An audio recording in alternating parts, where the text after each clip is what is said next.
आप सभी को रेमो का नमस्कार। एप्ट्रिक्स ई क्लासेस योर लर्निंग एक्सपर्ट में आपका हार्दिक स्वागत है।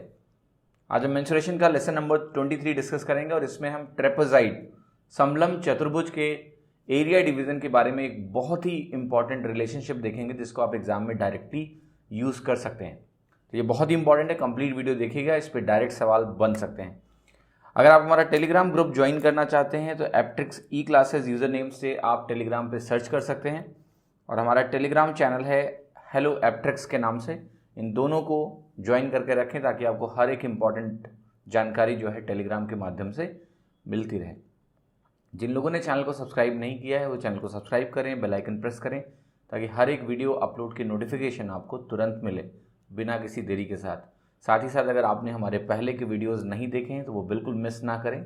डिस्क्रिप्शन में जाकर सारी प्लेलिस्ट को आप एक्सप्लोर कर सकते हैं। चलिए शुरुआत करते हैं आज के बहुत ही इम्पॉर्टेंट केस की।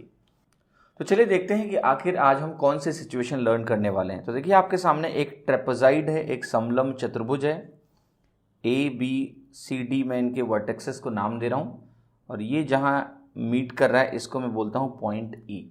ठीक है, अब इसके बाद देखते हैं कि हमें कुछ एरिया वैल्यूज़ दी हुई हैं। जैसे ये S1 कहेंगे, इसको हम S3 कहेंगे और बाकी जो दो बचे वो आपके S2 और S4 कहलाएंगे। ठीक है, तो S1, S2, S3, S4 चार एरिया डिवीज़न है। ए को C से ज्वाइन किया, बी को D से ज्वाइन किया, तो इस तरह के चार एरिया डिवीज़न मिलते हुए दिख रहे हैं। अब देखिए एक बहुत इंपॉर्टेंट रिलेशनशिप है इनमें और उसको हम कहीं ना कहीं इस्टेब्लिश करने की कोशिश करेंगे। और साथ ही साथ देखिए पूरा जो आपका ये समलंब चतुर्भुज है, ठीक है, जो ट्रेपेजाइड है उसका एरिया हम बोल रहे हैं कि S है। तो चलिए देखते हैं कुछ इंपॉर्टेंट रिलेशनशिप जिसका आप एग्जाम में डायरेक्टली यूज़ कर सकते हैं। तो देखिए अभी मेरा फोकस ये है कि मैं एक आपको इंपॉर्टेंट रिलेशनशिप बता रहा हूँ अभी, वो ये कि S2 जो होता है ना वो S4 के बराबर होता है इस केस में। कैसे बराबर है ज़रा इसको ध्यान से एक्सप्लोर करिएगा। अब देखिए यहाँ पर आप DC को कंसीडर करिए, DC को कंसीडर करिए। अब मैं आपको दो ट्राइंगल दिखा रहा हूँ जो इसी बेस पे बने हुए हैं। पहला ट्राइंगल जो आपका बना हुआ है वो है AD और C। ठीक है, तो आप कहोगे ट्राइंगल ADC जो है ये बना हुआ है किस बेस पे? अगर हम DC को बेस मानते हैं तो DC पे बना हुआ है। और जो उसका थर्ड वर्टेक्स है वो कहाँ पर है? अपोजिट साइड जो कि पैरेलल होती है। ट्रेपेजाइड में, समलंब चतुर्भुज में दो पैरेलल साइड्स होती हैं और दो नॉन पैरेलल साइड्स होती हैं। तो एक अगर DC को हमने बेस एज्यूम किया तो मुझे दिख रहा है कि एक जो वर्टेक्स है थर्ड वाला वो अपोजिट जो पैरेलल लाइन है उस पे लाई कर रहा है, DC बेस, ध्यान से देना। दूसरा इसी DC बेस पे मैं एक और आपको ट्राइंगल त्रिभुज दिखा सकता हूं जिसका वर्टेक्स कहाँ है? अपोजिट वाली पैरेलल लाइन पे। देखो यहाँ B वाला, तो DC पे ही एक ट्राइंगल और बनता हुआ मुझे दिख रहा है, वह है ट्राइंगल BDC। अब आपको इसमें तो कोई कंफ्यूजन नहीं होना चाहिए कि इन दोनों के एरिया बराबर होंगे, इनके क्षेत्रफल बराबर होंगे। आपको पता है क्यों बराबर होंगे? ये मैं आपको बहुत अच्छे से कल यानी पिछले लेसन में बता चुका हूं कि जब भी आपने दो पैरेलल लाइन के बीच में त्रिभुज बनाया, एक पैरेलल लाइन पे आपने उस त्रिभुज के दो वर्टेक्स लिए यानी एक भुजा ली और जो तीसरा वर्टेक्स है वो उस अपोजिट वाली जो दूसरी पैरेलल लाइन है, समांतर रेखा है, उस पे आपने लिया, तो उस सेम बेस पे बनने वाले सारे त्रिभुजों का जो क्षेत्रफल होता है वो बराबर होता है। इसके बारे में पिछले लेसन में डिटेल डिस्कशन हुआ है, अगर आपने नहीं देखा तो उसको देखें। क्योंकि इसका कारण भी समझा दूं कि DC अगर आपने बेस लिया और दोनों पॉइंट विपरीत वाली जो ये भुजा है इसके इसी पे बेस्ड हैं, तो दोनों के केस में आपको पता है कि जो आपको अल्टीट्यूड मिलने वाला है, जो आपको अल्टीट्यूड मिलने वाला है लेंथ, वो तो बराबर होगा। बेस सेम है, अल्टीट्यूड बराबर है, तो एरिया बराबर होगा ही होगा। ठीक है, तो यही फंडा है। अब देखिए जब आपने इसको बराबर बोल दिया तो आप कहोगे ADC में कौन कौन से एरियाज हैं? तो ADC में देखिए दो एरियाज हैं। कौन कौन से एरिया हैं ADC में? S1 को S2 से मैच करा दो। अगर आप S1 को अगर आप S2 से मैच करा देंगे तो आपको मिल जाएगा ADC का एरिया।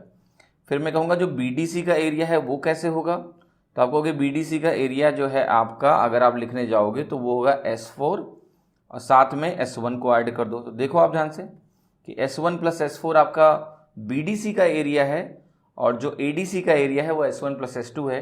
अगर इन दोनों को आपने इक्वेट किया तो आपको पता है S1 दोनों में आ रहा है, तो ये क्या हो गया, कैंसिल हो गया। आप डायग्राम से भी देखो ना कि S1 प्लस S2 आपका है ADC और S2 प्लस S4 आपका है BDC, दोनों में S1 आ रहा है, हटा दो तो बराबर भी है आपस में ये। तो इसका मतलब क्या हुआ कि आपका जो S2 है वो S4 के बराबर हो जाएगा।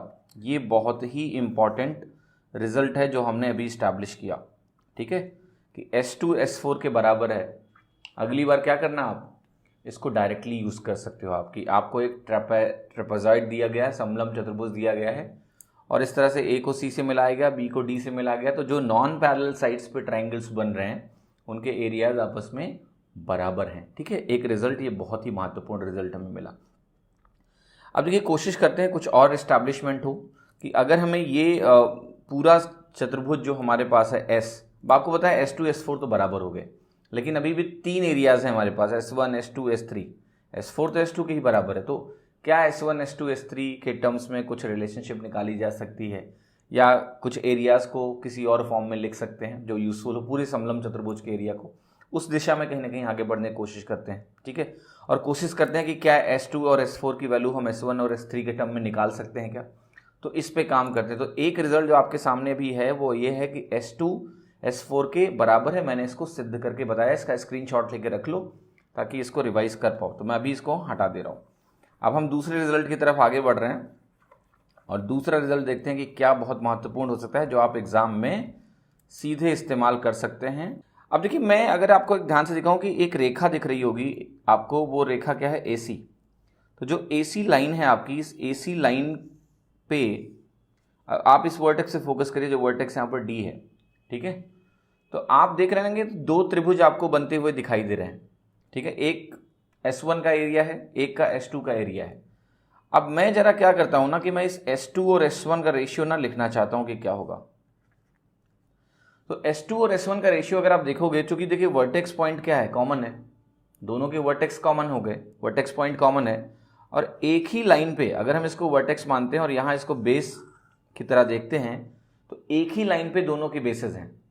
तो जब आपके बेसिस एक ही रेखा पे हैं, एक ही लाइन पे हैं और वर्टेक्स पॉइंट कॉमन है, तो अल्टीट्यूड दोनों त्रिभुजों के लिए क्या हुआ, सेम हो जाएगा, क्योंकि एक पॉइंट से एक लाइन पे एक ही लंब डाला जा सकता है। तो वो जो दूरी होगी अल्टीट्यूड दोनों के लिए सेम होगी।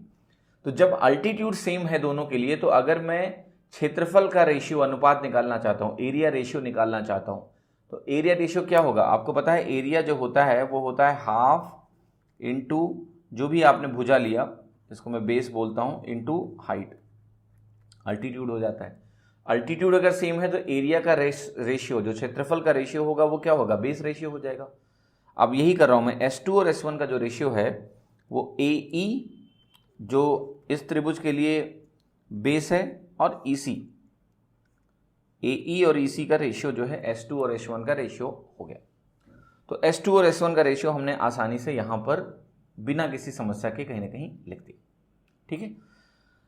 अब देखिए यही काम हम लोग करने जा रहे हैं एक दूसरी रेखा पे, यानी जो दूसरा वाला ये डायगोनल आपको दिख रहा है DB। तो अगर हम DB डायगोनल पे यही वाला काम करें और 2 त्रिभुज हैं जिनके एरिया S2 और S3 हैं, उन पे अगर फोकस करें, तो आप यहाँ तो बिल्कुल समय नहीं लगाओगे। इसके लिए कॉमन वर्टेक्स पॉइंट क्या है, A है। तो अगर इन दोनों त्रिभुजों का रेशियो मुझे लिखना है, मुझे लिखना है S3 अपॉन S2। तो S3 और S2 का अगर मैंने रेशियो लिखा तो ये क्या हो जाएगा आपका, ये हो जाएगा आपका BE, इसके करस्पॉन्डिंग बेस BE हो गया अपॉन ED, ये मैंने लिख दिया, ठीक है।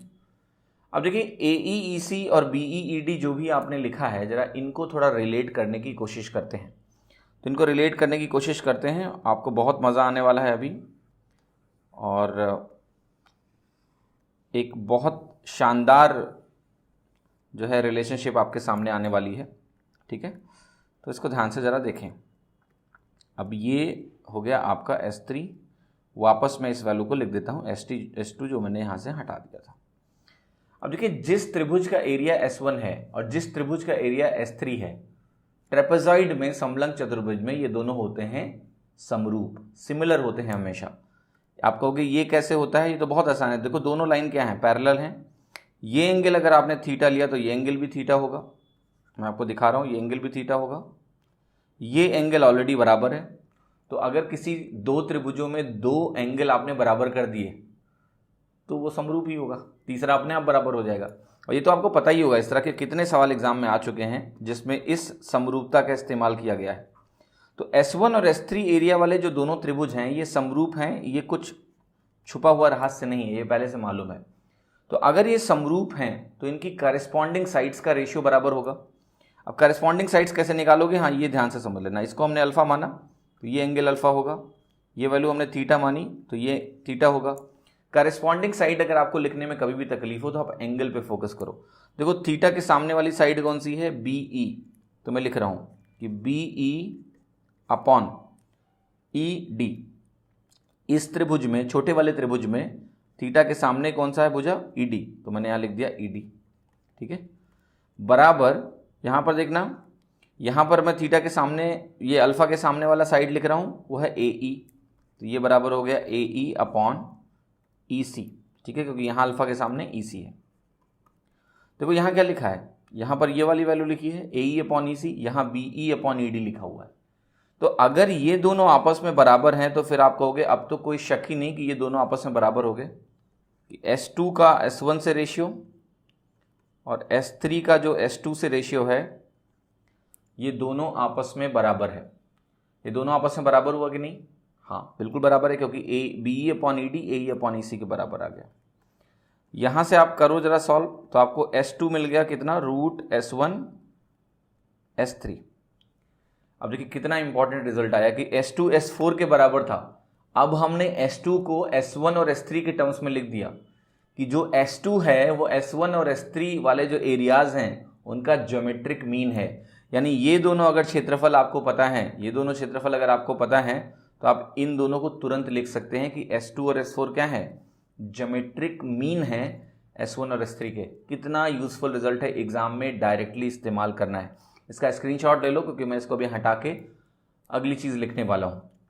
ठीक है, तो अब मैं ज़रा इसको हटा रहा हूँ यहाँ से, और मैं ये रिजल्ट जो साफ साफ अभी मैंने निकाला है S2 बराबर S1 S3 √S1 S3, ये मैं लिख रहा हूँ कि ये दूसरा एक महत्वपूर्ण रिजल्ट आपके सामने इससे निकलता हुआ आपको दिख रहा है। ठीक है, तो ये मैं यहाँ पर लिख देता हूँ कि S2 जो S4 के बराबर आया वो है आपका √S1 S3 के बराबर। ठीक है, आप देखो तीसरा जो रिजल्ट है वो क्या हो जाएगा, सीधे हम लिखते हैं अब समलंब चतुर्भुज का एरिया। अगर मुझे सीधे यहाँ पर S लिखना हो तो देखिए अब एग्जाम में कैसे क्वेश्चन आ सकते हैं कि आपको केवल ये दोनों एरियाज दिए जाएं, ठीक है, और कुछ ना दिए जाए। तो ये दोनों एरियाज, और आपको पता है ये दोनों त्रिभुज क्या है, समरूप हैं।